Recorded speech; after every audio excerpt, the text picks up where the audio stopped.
जय गुरुदेव, जय माँ काली।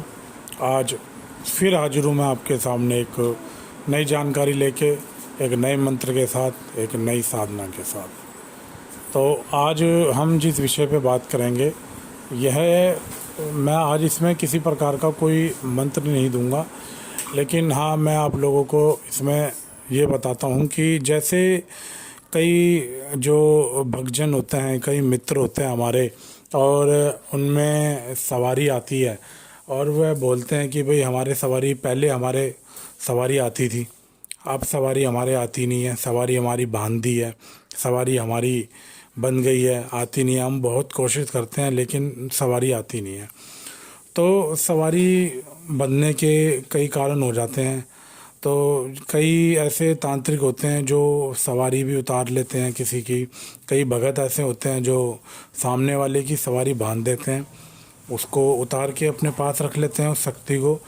तो इसमें आपको मैं ये जानकारी देता हूँ आज की ऐसा कैसे हो जाता है और क्यों ऐसे कारण बन जाते हैं कि भाई सवारी बनने के।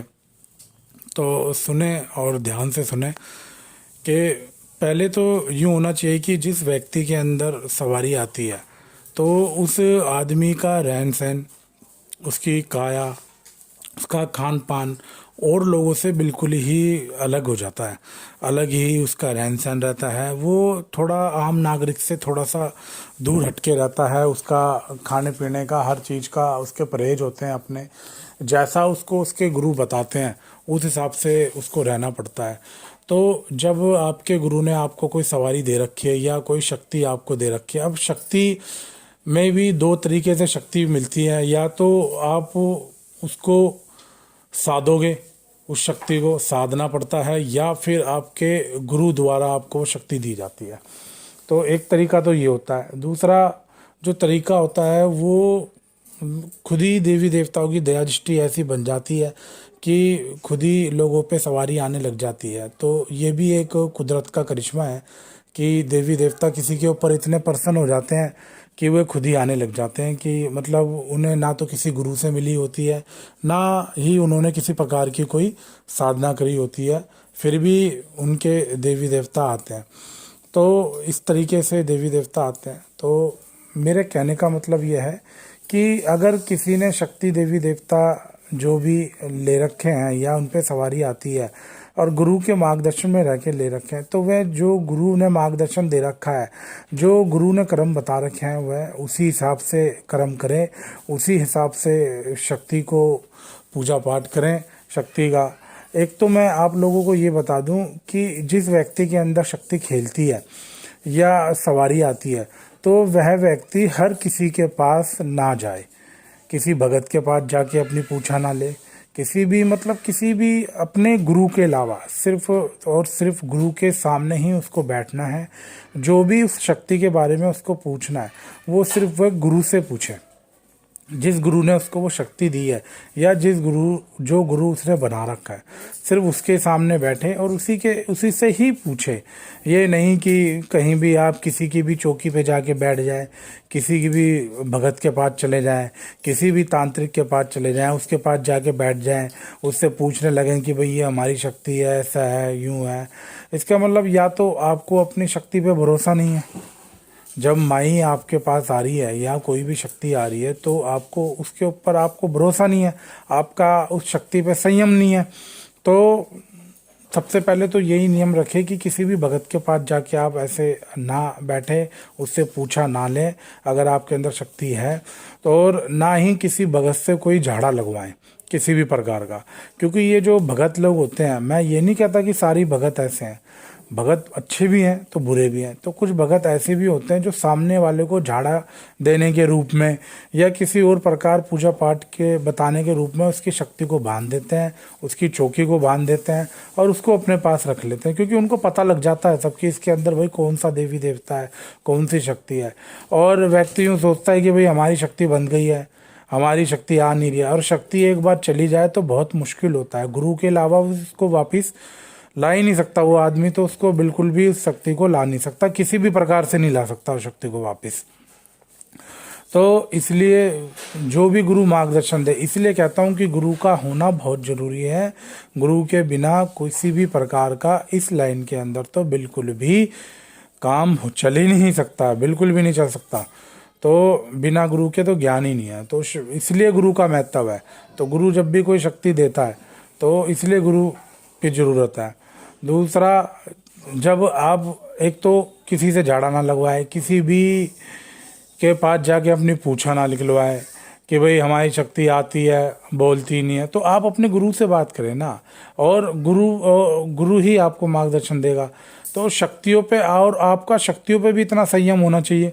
क्योंकि शक्ति, कईयों को मैंने देखा है कि भाई जरा सी भी भजन कीर्तन हुए या गाना चला या कुछ भी हुए तो शक्ति उनमें आके खेलने लग जाती है, उनके काबू में नहीं रहती है। तो इसमें भी उसका, भगत का अपनी शक्ति पे जब काबू ही नहीं है तो भगत को अपनी शक्ति से वचन लेने चाहिए, वो भी गुरु ही मार्गदर्शन करेगा उसका। जब वो अपनी शक्ति से वचन ले लेंगे तो फिर चाहे कितने ही ढोल नगाड़े बजे, कितने ही भजन कीर्तन हो, वो शक्ति नहीं आएगी जब तक आप उसको बुलाओगे नहीं। तो बस ये इतनी सी ही समझ है, इसलिए लोगों की शक्तियाँ बन जाती हैं।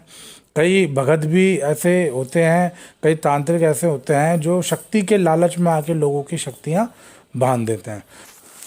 अब ये तो उन लोगों की बात हो गई जिनके पास गुरु हैं, जिनको गुरु ने शक्ति प्रदान कर रखी है, उसके बावजूद भी वह अपने गुरु और अपनी शक्ति पे विश्वास ना करके इधर उधर भटकते रहते हैं उस शक्ति की जानकारी लेने के लिए। जब गुरु ने वो शक्ति उनको प्रदान करी है तो वह गुरु से ही उसके बारे में पूछे और किसी से उसके बारे में ना पूछे। क्योंकि अगर वो किसी गलत भगत के चक्कर में पड़ गए तो वह भगत उनकी शक्ति भी बांध देगा और उनका नुकसान भी कर देगा। तो ये तो उन लोगों की बात हो गई।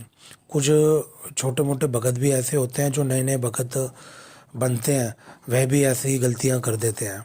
अब बात करता हूँ मैं उन लोगों की जिनके अंदर शक्तियाँ तो आती हैं, जिन्हें मतलब जिनका कोई गुरु भी नहीं होता है और यह शक्तियाँ उन्हें कुदरती मिली होती हैं, ना उन्होंने कोई सेवा करी होती है, ना किसी प्रकार की कुछ करा होता है, फिर भी शक्तियाँ उनके अंदर, उनके शरीर में खेलती हैं और आती हैं।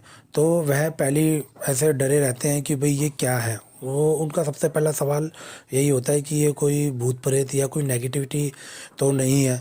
उनको यही नहीं पता होता, क्योंकि शक्ति अच्छी है बुरी है, सबसे पहला सवाल लोगों का यही होता है।